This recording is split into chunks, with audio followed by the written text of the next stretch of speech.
Hello, Namaskar. This is Firstpost and you're watching Vantage with me, Palki Sharma.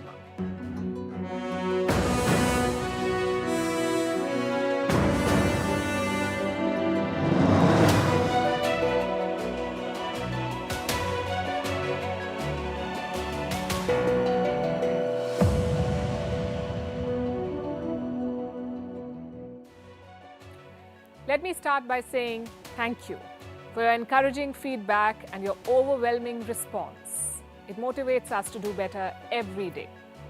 And that's what we'll try to do here on the show. On Vantage tonight, we have some special stories and developments from around the world. Our lead tonight is about China, a story that a lot of you have been asking about. The devastating Wuhan virus wave. Is it over? Will it reach you? What really is happening in China? We have videos that you haven't seen before. Also, the threat of a full-blown conflict between Israel and Palestine, a special series called Vantage India, and a kind of oil that has invaded your life and may be ruining your health. First up, the headlines. Pakistan is staring at an economic collapse. The Pakistani rupee tumbled to 255 against the dollar today. They need another bailout to keep the economy going. Denmark is in talks with Israeli arms maker Elbit Systems for new mobile artillery. That's because Denmark is giving all of its Caesar howitzers to Ukraine. Azerbaijan has evacuated staff from its embassy in Tehran. It blames Iran for the attack, which killed its head of security and 2 guards. Will Japan make abortion pills available for the first time? Its health ministry is set to decide soon. The proposal was endorsed by a government panel. And Novak Djokovic reaches his 10th Australian Open final. He's 1 win away from Nadal's Grand Slams. Stefanos Tsitsipas stands in his way, and his father is the one making all the headlines. A detailed report is coming up on the show.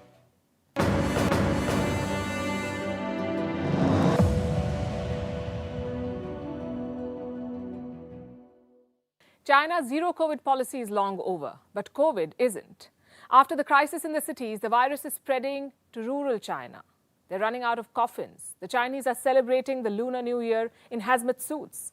The Wuhan virus has gone out of control in Tibet. Going by one estimate, more than 220,000 people could die in Tibet alone. 220,000 people. They could die in Tibet. And yet the headlines coming out of China paint a completely different picture. They say the cases have peaked, meaning the worst is over. Now, we sincerely hope it is. But we have no way to verify because China is not sharing the numbers. They're busy managing the data, not the Wuhan virus megawave. It is taking a toll on people. And do you know who's the worst hit? Xi Jinping, the president of China, the man who dreamt of being the most powerful in the world. The man who's arguably the most powerful in China. He's called the chairman of all things. He controls the government, the military, the economy. He cracks down on business tycoons. He reins in dissenters. He even tries to control what people think. This very powerful man, whom global powers could not bring to heel, is losing to a virus. On Vantage tonight, we'll tell you how. We have 5 videos that show how Xi Jinping's policies have wrecked a nation. And before we begin, we would like to advise viewer discretion. The videos and pictures in this story can be disturbing for some of you. Video number 1. This emerged last week. It sums up the crisis in China. Take a look at this. What do you think this is? It looks like a departure board, the kind that you'll see at a train station. But this is not a train station. This is a crematorium in China. And this board is flashing live updates about cremations. It's been installed in a waiting area where families can keep track of the cremations of their loved ones. One cannot even begin to imagine their plight, bidding the final goodbye by staring at a screen. There are 3 status updates on the screen: cremation in progress, cooling down, and completed. And I don't know how to describe this. Dystopian, depressing. Do you know how many Chinese citizens have died in this wave? I'm sure you don't. Beijing refuses to share the numbers, but it cannot hide these pictures. We've got some satellite images. Let me show you a funeral home. This is on the outskirts of Beijing. In the first week of December, it had no parking lot. A few weeks later, There was fresh construction with a large parking space, and even that is proving to be insufficient. Cars are still lined up outside. Reports say crematoriums have been operating 24/7 in China, and the waiting time is now running into weeks. It tells you something about how many people may have died. And the same story is playing out in Tangshan in northern China and Suzhou in eastern China. Packed hospitals, overwhelmed ICUs and helpless patients. The Chinese healthcare system has collapsed.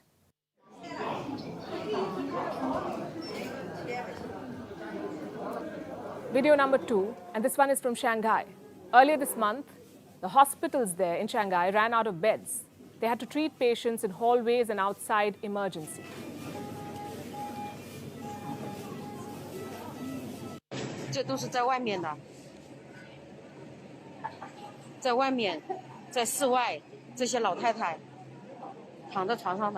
The nightmare is still unfolding, and this is video number 3. Doctors and healthcare workers are miserable.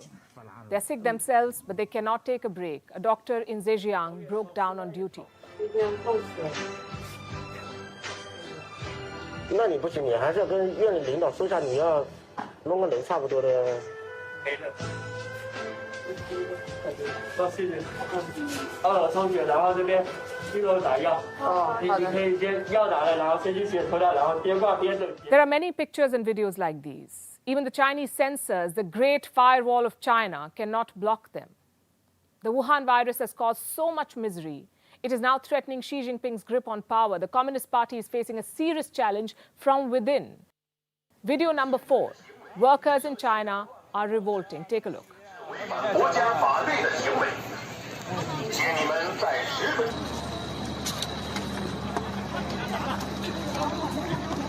These are workers in central China. Why are they angry? Because they were laid off. They worked at a factory that made COVID testing kits. Demand has suddenly dropped because China has ended zero COVID, so people don't need testing kits in large numbers. And this factory sacked its workers. Reports say it refused to pay wages too, hence the protest. When the riot police showed up, the workers pushed back. And this is not a one-off case. The working class in China is up in arms, it seems. In November, the protests got out of hand. These are workers at a Foxconn plant. Foxconn manufactures iPhones for Apple. Apparently, the company had delayed bonus payments to the workers, and that's what triggered the protest. They dismantled barriers. They threw them at officials in hazmat suits. In some regions, workers are putting their lives on the line. Our 5th and final video is from Hunan.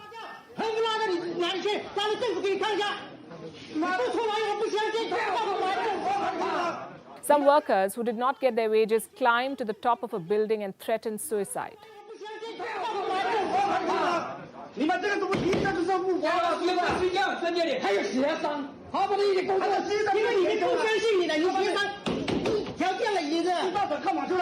So this is what it has come down to. China is unraveling. Public anger is mounting, and all of this poses a direct threat to the power of the president. And it's not like this virus cannot be contained. The rest of the world has found ways to do it. We found ways to live with the Wuhan virus. But its spread is devastating China because of the incompetence of the state, because of poor policies and mismanagement. Last year, Xi Jinping almost invaded Taiwan. He consolidated power at home. He secured a historic third term as president. But now he faces the biggest challenge of his career, thanks to a homemade virus. And now to a story that's still developing. What I'm about to show you might remind you of a video game, but it's happening in real life.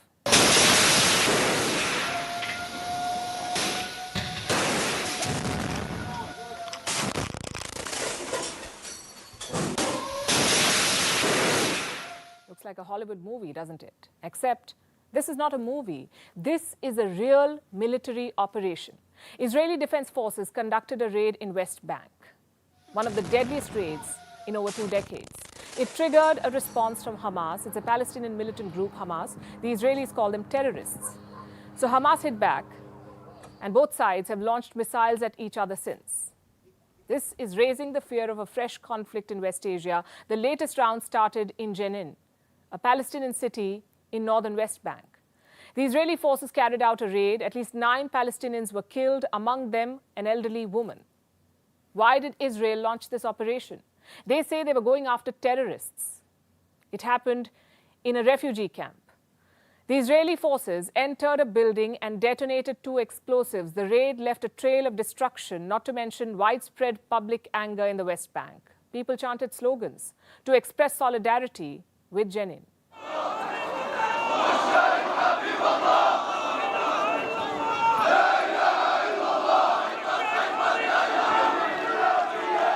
This was the moment when tensions escalated. Hamas militants in Gaza fired rockets at Israel. Israel responded in kind. It conducted airstrikes on 2 locations, a rocket manufacturing site and a militant training area.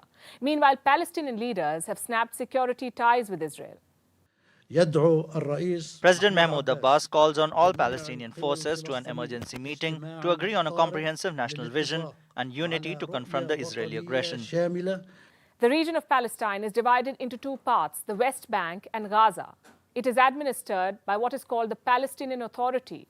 They've not had an election in almost 2 decades. Gaza is ruled by the Hamas. The militant group also calls itself a political party. The West Bank is managed by the government of Mahmoud Abbas. The Palestinian Authority now wants the United Nations to intervene. They plan to move to the UN Security Council, the UNSC. They also want an investigation by the International Criminal Court. Now, all of these are aggressive moves, and they're being made in response to Israel's actions.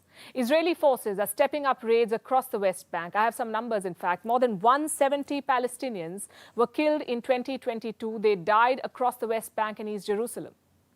This month, at least 29 Palestinians have died, and this includes 5 children. The United Nations says 2022, last year, was the deadliest year for Palestinians since 2006. But 2023 is already on course to surpass that if the casualties continue in this way. And this could have some dangerous repercussions. The United Nations says Israelis and Palestinians are on a collision course. Sounds like an understatement. But they're warning of yet another full-scale Palestinian uprising. The biggest concern is the rise of armed groups in the West Bank. In recent months, many of them emerged, and I have a list here. The Jenin brigades, the Nablus brigades, the Lion's Den, the Balata brigades, and the Yabad brigades. Small groups as of today, but they're armed, and they pose a challenge to the Israeli army. When Israeli forces conduct a raid, these groups respond by opening fire. They also carry out shootings at Israeli checkpoints. So what does this escalation mean for Israel? They have a new government with some coalition members who are labeled as far right. The government is led by Benjamin Netanyahu. He's the prime minister. He has given prominent roles to some controversial figures. Netanyahu himself has been quite aggressive about Palestine, and there's little to suggest that he plans to dial down tensions. He has clearly stated that he wants to take control of more territory. His government has made West Bank settlements a top priority, and these raids are a manifestation of that plan. But the Israeli Prime Minister's resolve will be tested. U.S. Secretary of State Antony Blinken is set to visit the region next week. He is expected to meet both Israeli and Palestinian leaders. This flare-up will cast a shadow on the trip. Washington is calling for de-escalation. We recognize the very real security challenges facing Israel and the Palestinian Authority and condemn terrorist groups planning and carrying out attacks against innocent civilians. We also regret the loss of innocent lives and injuries to civilians and are deeply concerned by the escalating cycle of violence in the West Bank. I want to underscore the urgent need for all parties to de-escalate, to prevent further loss of civilian life, and to work together to improve the security situation in the West Bank. Palestinians and Israelis equally deserve to live safely and securely. Safety and security is a goal that has long eluded this region. The fight for land has claimed tens of thousands of lives, and now with missiles being exchanged again, the conflict may only escalate. This, like I said, is a developing story. We'll be tracking it for you.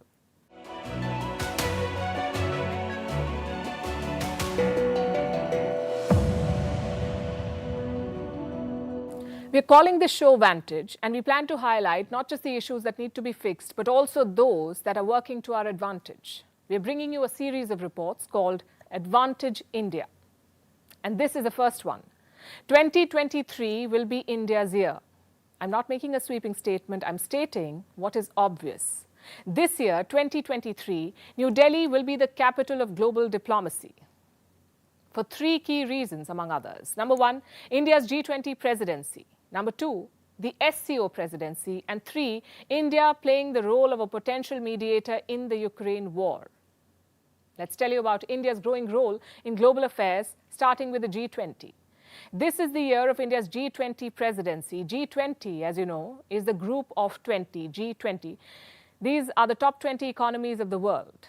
India is a member of this group, and this year India is the president. G20 serves as a forum for international economic cooperation. It represents 2/3 of the world's population, 90% of the global GDP, and 80% of global trade, 80%. That's how big the G20 is. It can shape the future of the global economy, which is why this presidency matters. As G20 president, India is in a position to set the agenda for the group and, by extension, for the world. And the opportunity could not have come at a better time. The world is in a state of flux. G20 has to grapple with 5 pressing problems: Russia's war in Ukraine, Western sanctions on energy and the fight for resources, an impending global recession, fears of a new pandemic wave, and climate change. As G20 president, India will have to set the agenda for conversation. India will have to try to build consensus in an increasingly divided world. It seems like an impossible task, consensus building, when every country is driven by its own interests. So how do you convince the world to balance national interest with international responsibility? Prime Minister Narendra Modi spoke about it. Even if the world is in a deep crisis, we can still progress and make the world a better place. This is what the world needs most today. Shared knowledge that helps us overcome our circumstances, and shared prosperity that reaches the last person at the last mile. When India assumed the presidency, this is what he said: one earth, one family, one future. That's India's pitch. It's ambitious, but it is worth pursuing.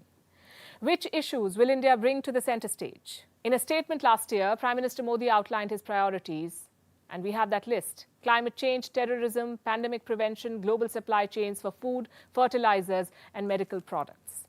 India will raise these issues at the SCO2. That's the Shanghai Cooperation Organization, SCO. India holds the presidency of the SCO as well. Again, the stakes are high. The SCO is not a small group. It represents 30% of the global GDP and 40% of the world's population. What's worse, it has always been divided. The SCO is known as a platform of disagreement. Look at the list of members and you'll know why. China, Russia, India, Pakistan. There is very little that these 4 agree on. Then we have Kazakhstan, Kyrgyzstan, Tajikistan, and Uzbekistan. So 8 members in all, plus some observers. These are countries which are invited as observers. Now, this alliance, the SCO, has existed for more than 20 years. But it has failed to come up with a common agenda. So New Delhi's biggest challenge, again, will be consensus building. The focus will be on counter-terrorism measures, regional cooperation for Afghanistan, and improving connectivity. Well, how do you talk terror with a terror state? How do you discuss cooperation with a bully? These, we say, are the joys of diplomacy. And here's something I must point out. The presidency of the G20 and SCO puts India in a unique position. New Delhi can broker peace in the Ukraine conflict. The situation is ideal. And reports say India is already engaging in quiet diplomacy. Let me show you a report from November. It talks about a deal to resume vital grain exports from Ukraine. The agreement was announced in July last year. The United Nations and Turkey brokered this agreement. And this is all well known. But here's what many do not know. India, too, had a role to play in this agreement. Behind the scenes, India helped in selling this plan to Russia. India brought Russia on board, secured its agreement. 2 months later, New Delhi stepped up again. Russian forces were shelling the Zaporizhia nuclear power plant in Ukraine. This is the largest nuclear plant in Europe. Russia took control of it in the early days of the war. The world was anxious about these attacks. They could have led to nuclear Armageddon. At this pivotal moment, India is believed to have intervened. Reports say New Delhi asked Moscow to back off, and it worked. Well, India can do this because it has unique leverage with both sides. It is the best place to play peacemaker in the Ukraine conflict. India can build consensus from this vantage point. It has access to both sides. At the G20, India can engage with the US and its Western allies, and during the SCO, India can collaborate with Russia and China. India's presidency at both forums can act like a bridge. So let me ask you this: which other country can claim to be in this position? And what's in it for India? Peacemaking could boost India's profile. It could set the country up to take on a bigger, long-pending role on the global stage. It can bolster India's credentials as a responsible power and bring it closer to an elusive prize, a permanent seat at the United Nations Security Council, or the UNSC. As we speak, another meeting is on to build consensus for United Nations reform. And we're not holding our breath for the outcome. UN reform will take a while. But this year could prove to be a milestone in India's journey. This week, Ukraine witnessed a purge. There was a wave of resignations. As many as 15 top officials left their posts. They were either dismissed or they resigned. The purge came as a shock to the world. You see, Ukraine is in the middle of a war. The last thing Zelensky needs is a shake-up in the rank. But it seems the Ukrainian president did not have a choice. Some really big names are on this list. A deputy head in Zelensky's office, Ukraine's deputy defense minister responsible for overseeing supplies and food for troops, a deputy prosecutor general, and the governors of 5 frontline provinces: Dnipro, Kherson, Kiev, Zaporizhia, and Sumy. These are all high-profile names. They had direct access to the top rungs of power, and their exit spells embarrassment for Zelensky. He had some explaining to do, especially to his Western allies who are backing him. Зараз, до речі, багато говорять про танки. Today, the public has seen yet another set of decisions on personnel that have been made. I emphasize the phrase, yet another. We will continue to take appropriate steps. The public will see each of them, and I'm sure will support them.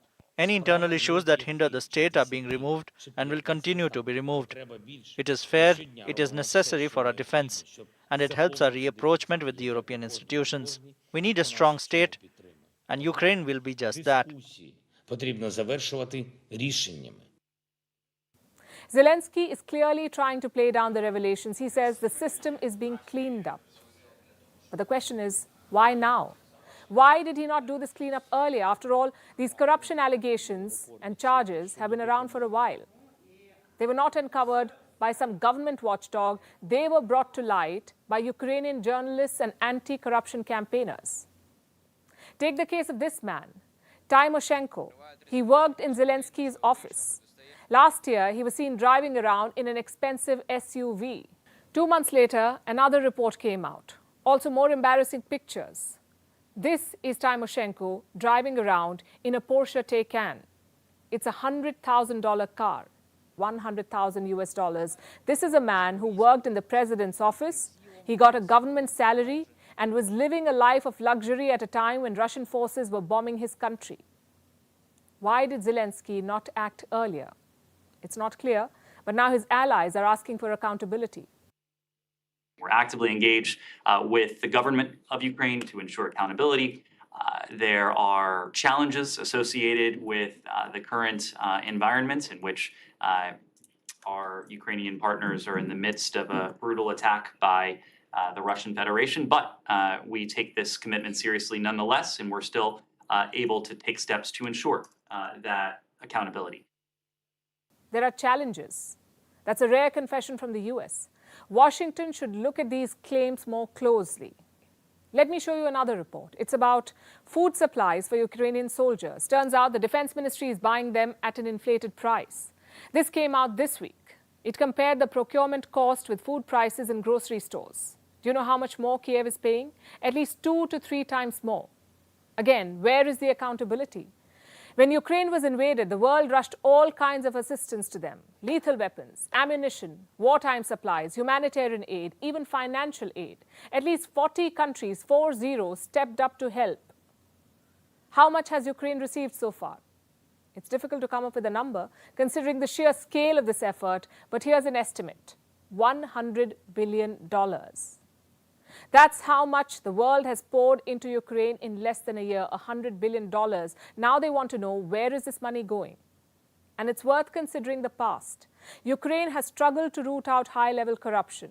Transparency International has a corruption perception index. It ranks countries on the scale of the least to the most corrupt. There are 180 countries on this list. Do you know where Ukraine stands? At 122. It makes Ukraine the most corrupt country, the second most corrupt country in Europe. Now, if you're wondering what India's rank is, it's 85. Long way to go there too. But coming back to Ukraine, here's another estimate. And this is from last year. It says Ukraine loses $37 billion every year to corruption. So the red flags have always been there. And I'm not saying that the world should stop giving aid to Ukraine. All I'm saying is that we need better checks and balances. After all, this aid is coming out of a taxpayer's pocket. Ukraine's response to graft charges still leaves a lot to be desired. Just a few years ago, a job in Silicon Valley meant you've made it. It was the dream destination for many, but only a few made it. In 2022, it all came crashing down. The tech industry was one of the worst hit last year. This is an industry that saw exponential growth for decades. Last year, they were forced to hit the brakes. And the misery seems to have spilled over to 2023. The year started with the biggest tech giants announcing layoffs. Google laid off 12,000 people just a few days ago. That's 6% of the company's workforce, also the biggest layoff in its history. Google's parent company is called Alphabet. Alphabet CEO is Sundar Pichai, one of the high-profile Silicon Valley CEOs of Indian origin. He said senior executives will also have to take a significant pay cut. But that's little consolation for people like Justin Moore. Justin worked in Google. He got laid off. Do you know how he found out? His account got deactivated in the middle of the night, and this man had worked in Google for 16 years, 16 years, all forgotten in a moment. Fired by logging you out of your account, no prior warning. It's a tragic story, and it's not a unique one. It's happening to way too many people in way too many companies. Next on the list is Google's competitor, Microsoft.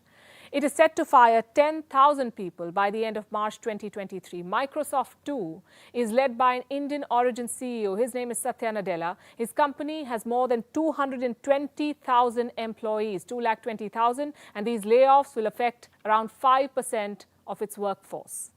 In 2022, Microsoft reduced its staff by 15%. And the timing of the job cuts is interesting. Right after the company introduced its unlimited time off policy. For those being laid off, it seems like a bad joke. Next up is Amazon. In the beginning of January, Amazon announced its plan to lay off more than 18,000 people. That's around 1% of its total workforce, also the biggest job cuts in its 28-year history.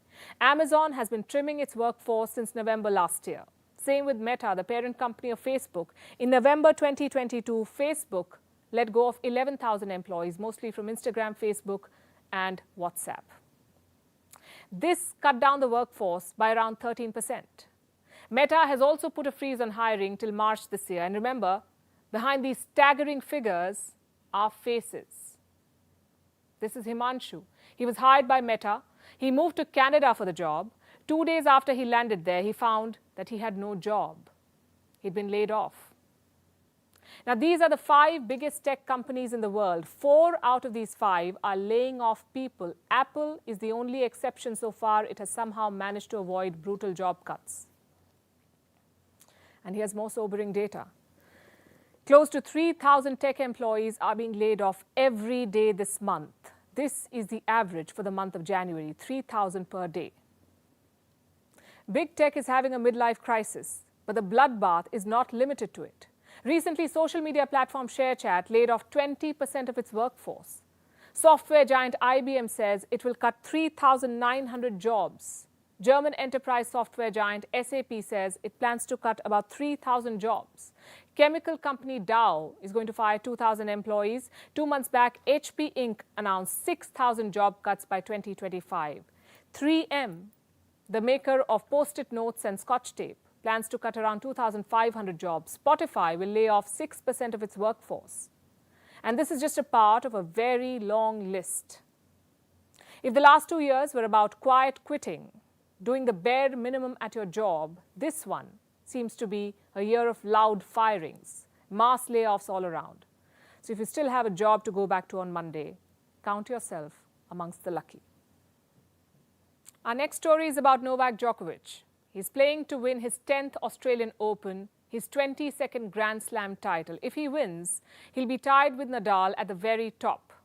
But this story is not about his tennis. It's about the endless controversies surrounding him. Not very long ago, Novak Djokovic was deported from Australia. Now his father may meet the same fate. Our next report tells you why. Novak Djokovic is through to the finals of the Australian Open. But there was one important person missing in his camp, his father, Serjan. He skipped watching his son inch closer to making history and preferred to watch the match from the confines of his home. That's after a video of the father emerged recently. It showed him posing with fans at Melbourne Park with Russian flags. It caused quite a stir, and it's doing the rounds on social media.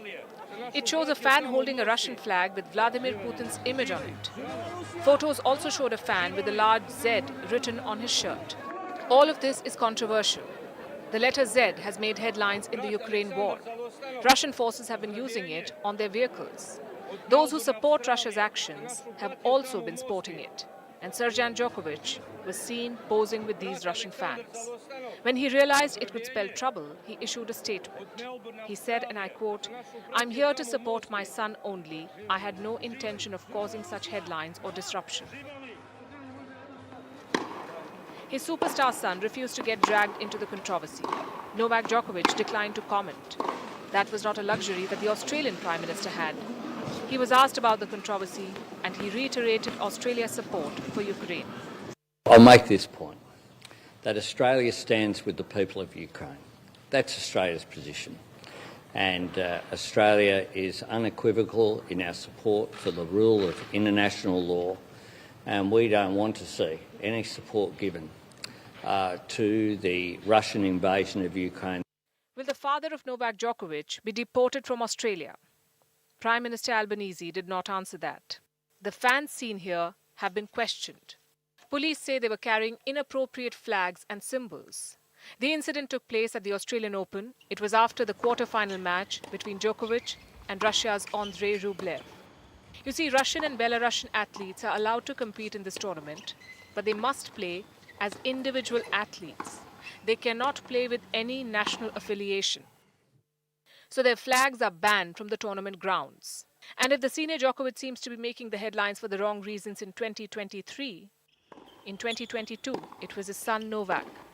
The Serb found himself in the eye of the storm over his COVID vaccination status. This was at the 2022 Australian Open. Djokovic was infamously deported on the eve of the tournament last year for not being vaccinated against COVID. His image took quite a hit. He was associated with he was labelled an anti-vaxxer, someone who's opposed to vaccination. Australia also handed Djokovic a 3-year travel ban, but it was withdrawn in November last year when COVID rules were relaxed. That's how he could make it for this year's tournament. He says he holds no grudges for what happened last year. In a way, if I do hold the grudges and probably if I'm not able to move on, I wouldn't be here, you know. And also, I have to say that the amount of positive experiences I had in Australia overwhelmed the negative experience maybe of last year. So, you know, my impression of Australia, my, you know, vision of Australia has always been very positive. So while Novak Djokovic continues to do what he does best, hit a tennis ball, he can only hope that his off-court antics do not derail his dream once again. After all, he's just one win away from making history.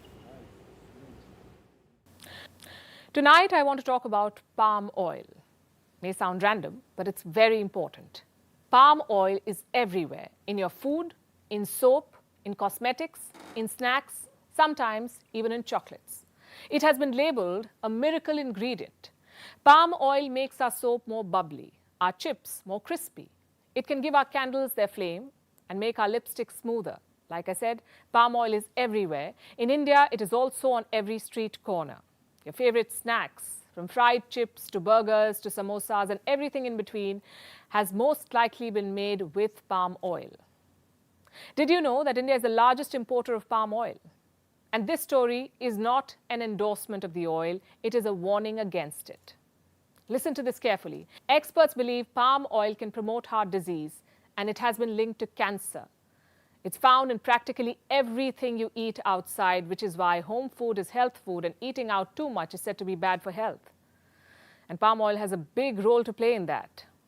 So how much is too much? What do doctors say? And what should you be doing? We'll discuss all of this, starting with an introduction to palm oil. It is one of the world's most produced, most consumed, and traded vegetable oils. It is extracted from the fruit of the oil palm tree. They're found in tropical climates, and the world is hooked to this oil. I have some numbers. 3 billion people in 150 countries use products with palm oil. 3 billion people. On an average, one person tends to consume 8 kilograms of palm oil in 1 year.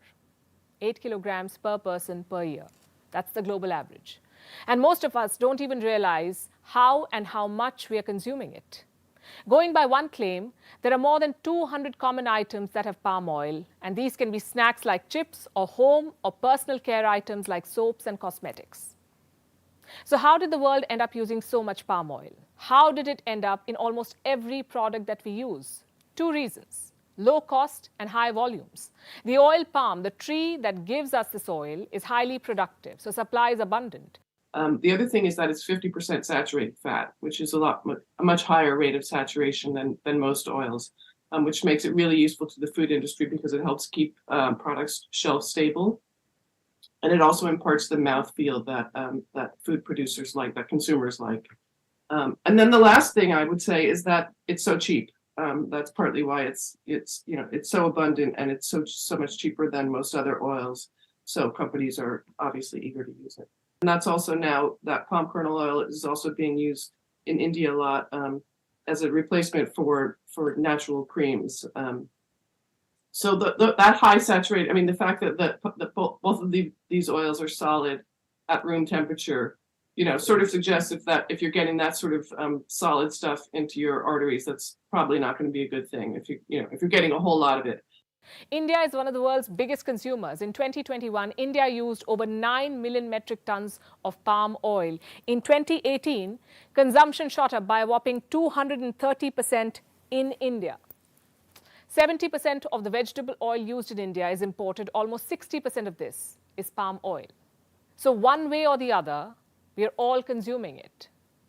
How can the consumption be regulated? Well, some years back, Stanford University published a study. It looked into the possibility of a tax on palm oil, a 20% tax. That's what they suggested. It sounds like a lot, I know, but wait till you hear the conclusion.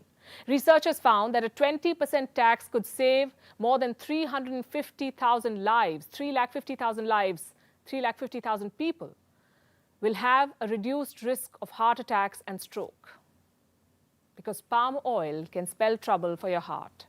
It has a high composition of saturated fatty acids and palmitic acid. Both of them are said to be harmful. They're known to raise blood cholesterol levels and promote heart disease. I have a case study. In the 1980s, Mauritius subsidized palm oil. It became cheaper. But the people of Mauritius paid a huge price for this subsidy. New cases of heart disease shot up dramatically. The problem became simply too big for the government to ignore. It started a health program. Soybean oil was subsidized instead of palm oil. Then the World Health Organization, or WHO, took notice. They studied the shift in Mauritius from palm oil to soy. And this is what they found: a 15% decrease in cholesterol levels of people. In the years since, more studies have been conducted, and they've all raised more doubts about palm oil. Here's what the European Food Safety Authority, or EFSA, has found. When used at high temperatures, palm oil can cause cancer. When this oil is heated, it releases something called glycidyl fatty acid esters, or GEs. It's a food contaminant. When digested by the human body, these GEs break down. They release a substance called glycidol. Scientists have studied glycidol extensively. They tested it with mice and rats. And here's what they found. This substance, glycidol, triggered the growth of malignant and benign tumors. Sounds scary. Well, critics say some of it is exaggerated. They say these studies on palm oil are not the last word. The sample size is too small. And there's also limited research on how much palm oil should be used. So we need more research. That's a given. Until then, what can you and I do? Should we stop using everything that has palm oil? Also, is that even possible? Well, here's what you can do. Check what you're consuming. Every packaged product has a list of ingredients. Eat out in moderation. Try substitutes like soybean or mustard. And remember, there is no alternative to leading a healthy lifestyle. Limit the use of oil. Have a good weekend. It's Friday night, and if you're planning a weekend party, here's something for you. The latest trends in fashion. They may not make a lot of sense. They may be a tough act to follow, but they're certainly worth a watch. Maybe for your list of what not to do. Because sometimes you have to look good even when you can't see and strut down the runway when you can barely walk. Take a look.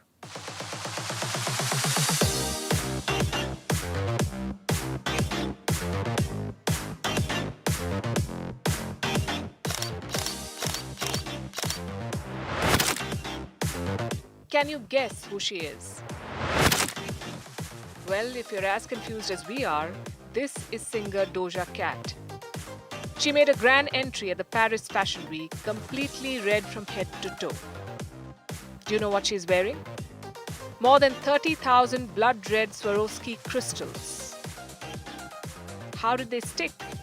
They were applied on top of body paint. The makeup artist Pat McGraw says they spent nearly 5 hours to create this look. It was apparently inspired by Dante's Inferno. Now that's poetry in motion, quite literally.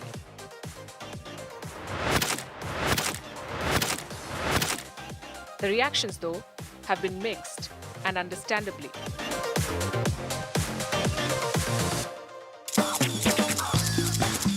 But this was not the singer's only look that made headlines at the Fashion Week. She attended another show, donning a fake curly mustache and eyebrows, almost giving off Salt Bae, the Turkish food entertainer vibes.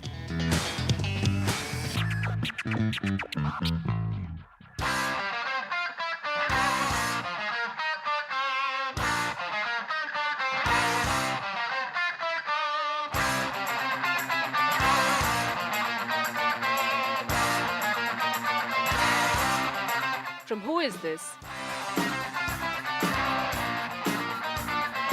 to what is this? Well, if you must know, that's Dutch avant-garde fashion house Victor and Rolf's latest collection. This was at the Paris Fashion Week, where models walked down the ramp with dresses worn upside down.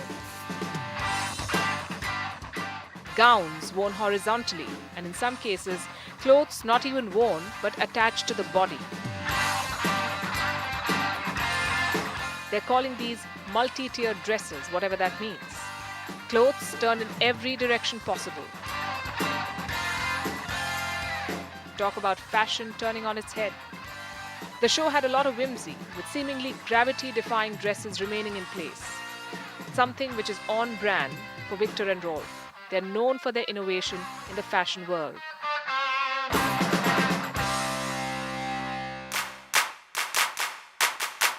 From wearing clothes where you can't see to having to strut down the ramp when you can't walk. Say hello to impossible heels. Supermodel Kristen McEnemy took a tumble, not once, but twice. This was at a Valentino show. The supermodel is 58 years old. After the second fall, she looked visibly angry, simply took off her shoes and walked the rest of the runway barefoot. While some fans criticized the fashion house for making ill-fitting shoes, the model said the fault was hers and that there was nothing wrong with the shoes. Either way, the moral of the story is this: catwalk is no cakewalk.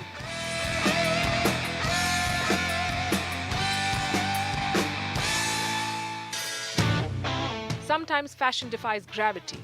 A lot of times it defies logic. How about an $1,800 Lay's potato chip bag? Yes, you heard it right, $1,800 for a Lay's chip bag. What's so special about it, you ask? Well, it's from the fashion house Balenciaga. These bags were unveiled in October last year. Some called them unpalatable, others thought this was one tasty tote. It caused quite a stir. Again, classic Balenciaga. They've turned bizarre into a fine art. Earlier, the fashion house came out with an IKEA bag. Cost over $2,000. IKEA, as you would know, is a furniture brand. It sells an almost identical bag for 99 cents. If you don't like IKEA, how about a garbage bag? A designer garbage bag, courtesy Balenciaga. Because one man's trash is a fashion brand's income. Each bag is for $1,790. As Balenciaga would have us believe that nothing is trash in fashion. If your mind is blown, we don't blame you. And finally, it's time to wrap up with Vantage Shorts, images that tell the story. This one is about climate change, an issue that we plan to pursue because climate change is real and it's here. Its enormous turmoil is often discussed in terms of big changes. For example, the world is about 1.1 degrees Celsius warmer than it was in the 19th century. The amount of carbon dioxide in our atmosphere has increased by half. But today, let's talk about the smaller events of consequence. An iceberg roughly the size of London has broken off in Antarctica. A Balkan river has turned into a floating garbage dump. And Argentina's drought has killed more than 3,000 cows. We're leaving you with these images. Thanks for watching. See you on Monday.